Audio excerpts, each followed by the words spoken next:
Hey guys, I want to give you an idea and a tip that's going to save you a lot of money in the design phase. We had a client last week who we were brought in and we were immediately matched up with a project manager.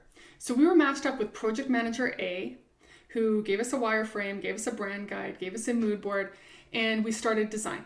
So that was fine. We did design. It got to like 90%, and then she had a family emergency. So they brought in a new project manager.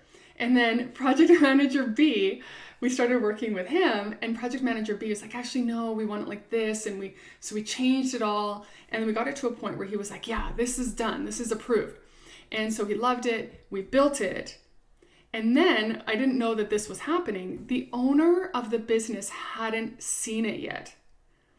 So the website goes for final review to the owner. He looks at it and he's like, I hate it. So project manager 1 had her version of what she wanted it to look like. Project manager 2 had his version of what he wanted it to look like. Neither one of them consulted with the owner. The site was built, and now the owner is it doesn't like it, and he wants to hire someone else, and he wants to fix it.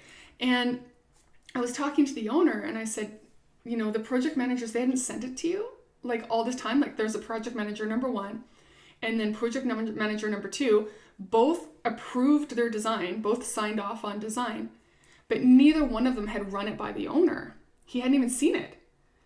And I mean, it's not his fault if he didn't like it, right? So the tip that I'm going to give you, if you are ultimately the one in charge of an e-commerce website, make sure that you are involved and your team knows that you want to give input on design. If you don't care and you just trust their discretion, then that's fine.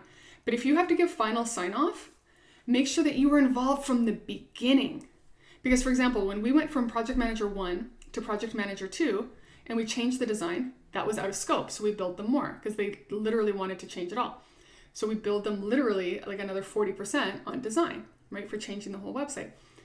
And then it went to the owner, and he doesn't like it. So they're probably gonna have to tear it down and pay for it again. So to save money, same back and forth, save working in circles, make sure that all stakeholders are involved in design phase, even sooner if possible, planning phase, mood board phase, brand guide phase, wireframing phase, so that everyone who has a vote that matters is involved from the beginning. Because this process of working in circle, manager 1 to manager 2 to the owner, this site started being built like 7 months ago, and it's not even live, and it's not even a big website. But this happens. So if you're the project manager, make sure that you're talking to all the decision makers, getting their sign off on at least a design phase before it goes to development. If you're the owner, founder, if you are the decision maker, and you want to be involved, make sure your team knows you want to be involved so they don't approve it without you having seen it. Because again, it's frustrating and it's expensive. So internally, know who all the decision makers are. Make sure that everyone whose vote matters gets a sign off. And before the site goes out of design phase into development phase, make sure that everyone is signed off on it. Everyone's on board. Everyone's on the same page, because it's way faster to fix it in design phase than it is to go back and rebuild the entire thing and start from scratch. Have you ever had this happen? If you've ever been in that loop of like designing something and someone didn't like it or anything like what I've mentioned, drop a comment below. I'd love to hear all about it. Talk to you soon.